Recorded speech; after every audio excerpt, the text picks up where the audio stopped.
Pengacara kondang Hotman Paris Hutapea ikut memperhatikan kasus Ivan Sugianto. Kasus intimidasi yang dialami EN siswa SMA Kristen Gloria II Surabaya membuat Hotman Paris menawarkan diri ke orang tua korban. Lewat akun Instagram pribadinya @hotmanparis, ia mengaku menyatakan siap membantu Ira Maria, ibunda EN.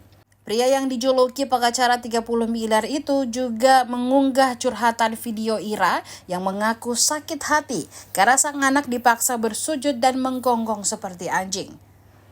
Sebagai orang tua, ia merasa gagal karena membiarkan EN diperlakukan tak pantas oleh Ivan Sugianto. Dikutip Tribun Timur dari surya.co.id, Ivan merupakan seorang pengusaha hiburan malam di Surabaya. Ia mendatangi sekolah EN pada Oktober 2024 lalu karena tak terima anaknya diejek.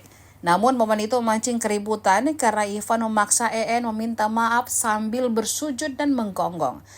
Sempat ada mediasi antara pihak sekolah dengan Ivan, namun tidak menemukan titik terang. Hingga akhirnya pengusaha tersebut dilaporkan ke Polrestabes Surabaya oleh SMA Kristen Gloria II.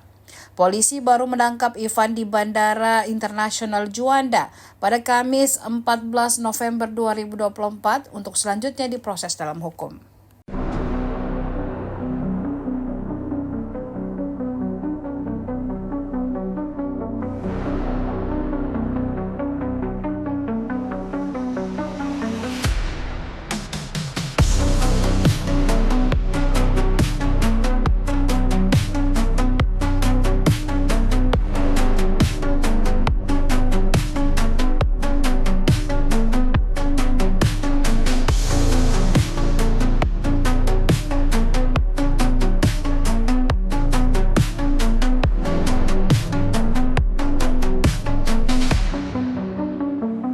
Download Tribun X sekarang, menghadirkan lokal menjadi Indonesia.